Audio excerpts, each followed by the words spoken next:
보신 것처럼 다방업주 2명을 잇따라 살해한 뒤 도주한 피의자가 잠시 뒤 영장 심사를 받습니다. 이 내용과 함께 한 주간의 이슈들까지 하나씩 알아보겠습니다. 허주연 변호사 새로 나오셨습니다. 안녕하세요. 안녕하세요. 안녕하세요. 일단 범인이 도주 과정에서 현금만 사용을 하고 또 옷을 바꿔 입는 등 나름 치밀했는데 이 걸음걸이가 경찰에 딱 포착이 됐다고 해요. 맞습니다. 이 피의자가 굉장히 독특한 걸음걸이를 갖고 있는 사람이라고 합니다. 약간 평소에는 절뚝거리면서 걷는 모습을 보이는데 이 술에 취하면은 이 걸음걸이의 독특함이 굉장히 크게 발현이 된다고 해요. 예. 지금 영상 보시는 것처럼 오른발을 바깥쪽으로 내디디면서 약간 바닥을 쓸듯이 저렇게 발을 옮기는 모습을 볼 수가 있잖아요. 이거를 경찰들이 CCTV 영상으로 계속해서 확인하면서 숙지를 하고 있다가 이 5일 밤 11시쯤에 강릉시의 한 재래시장에서 모자를 쓰고 이 사람이 배회를 하고 있었는데 네. 노상 반대편에서 경찰이 잠복하면서 이 사람을 봤는데 저 독특한 걸음걸이가 눈에 띄었던 겁니다. 그래서 검거를 하게 된 겁니다. 자, 이게 지금 형사분들 같은 경우에는 이 수사를 하면서 걸음걸이를 유심히 보는 상황들이 많았고 실제 이 걸음걸이를 통해 범인을 특정하고 체포를 한 건데 과거에도 비슷한 사례들이 있었잖아요. 맞습니다. 이게 법보행 분석이라고 해서 일종의 과학수사 기법 중에 하나인데요. 네. 하반신 몽타주라고도 불릴 만큼 이 범인을 특정하는 데 굉장히 유용하게 쓰이기도 합니다. 이게 제일 처음으로 증거로 채택됐던 것이 2015년 대구에 있었던 금호강 살인 사건인데요. 이때 이 고향 친구를 보험금을 노리고 피의자가 이 범인이 살해를 했는데 이 CCTV에서 제가 기억하기로는 둘이 같이 걸어가는 뒷모습만 잡혀 있었어요. 그렇죠. 그러니까 앞부분이 안 나오는 상태인데 다른 친구들한테 같이 걸어가는 이 사람 누구냐라고 물어봤더니 모두가 똑같이 그 범인을 특정을 했다는 겁니다. 이 범인 같은 경우에는 3가지의 독특한 유형의 걸음걸이를 다 한꺼번에 가지고 있는 사람이었다고 해요. 그래서 이렇게 법보행, 그러니까 보행 걸음걸이의 어떤 모습을 보고 얼굴이나 이 전신이 나오지 않는 용의자를 특정하거나 추적하거나 때로는 이 범죄의 증거로 사용하는 데 굉장히 유용한 수사기법이 법보행 분석이라고 하는 건데요. 예. 다만 이제 지문이나 DNA 같은 생체 정보와는 좀 비교했을 때 완전히 동일인인지 확인할 수 있는 것들이 좀 떨어질 수가 있어요. 그렇죠. 정확도가. 왜냐하면 보는 사람이 어떤 주관적인 판단이 개입할 수 있는 여지가 있거든요. 그래서 이 부분은 조금 보조적으로 활용할 때도 있기는 하지만 이번 사건처럼 이 지나가는 용의자를 특정해서 잡는 데 예. 굉장히 유용하게 쓰이기도 합니다. 사람마다 이제 걸음걸이가 다르다 보니까 이 부분을 통해서 지금 피의자를 특정을 했던 거고 일단 이 해당 피의자 우발적 살인을 주장하고 있다고 해요. 아무래도 계획적인 살인보다 우발적인 살인이라고 하면 형량이 좀 줄어들 여지가 있기 때문에 그렇게 얘기를 하고 있는 것이 아닌가 싶은 생각이 드는데요.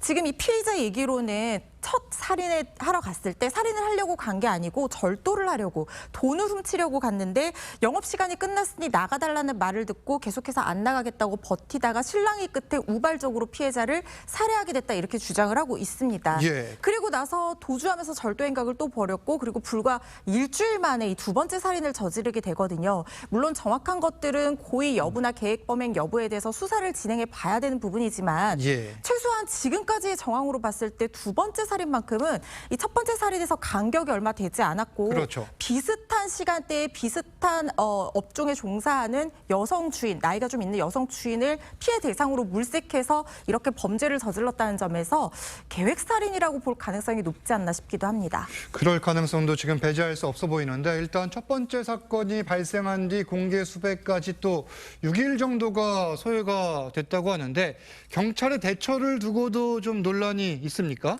네, 이 사건 첫 번째 사건이 벌어지고 나서 바로 하루 만에 이 사실은 용의자 피해자의 신원을 특정을 했다고 해요. 예. 그래서 당초에는 연쇄살인인 줄 알고 공개 수배를 결정했다라고 알려졌지만 그게 아니고 3일에 이미 공개 수배가 결정이 됐다고 합니다. 그런데 정작 이 공개 수배가 된 그 시점은 언제였냐면 2번째 살인이 일어난 지 불과 30분 뒤인 5일 오전 9시였거든요.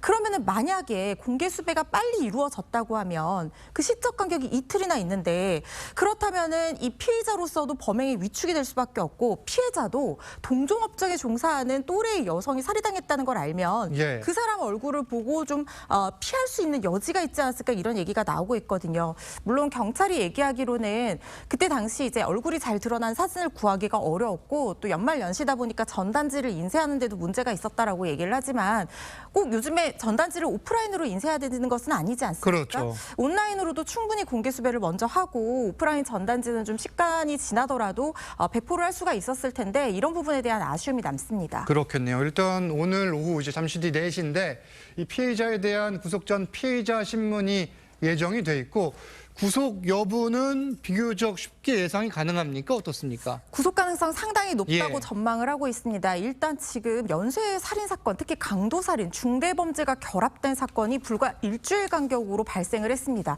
범죄가 굉장히 중대하고 피해가 상당한 상황이고요.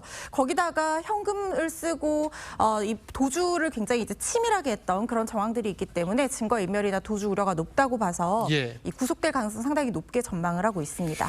일단 구속영장 발부 가능성 매우 높아 보이고 이 신상정보 공개 심의위원회도 개최할 방침인데 이 신상 공개 여부는 또 여죄가 있는지 여부를 확인하기 위한 중요한 절차겠어요. 맞습니다. 바로 그 부분이 공익적인 측면과 연결이 되는 건데요.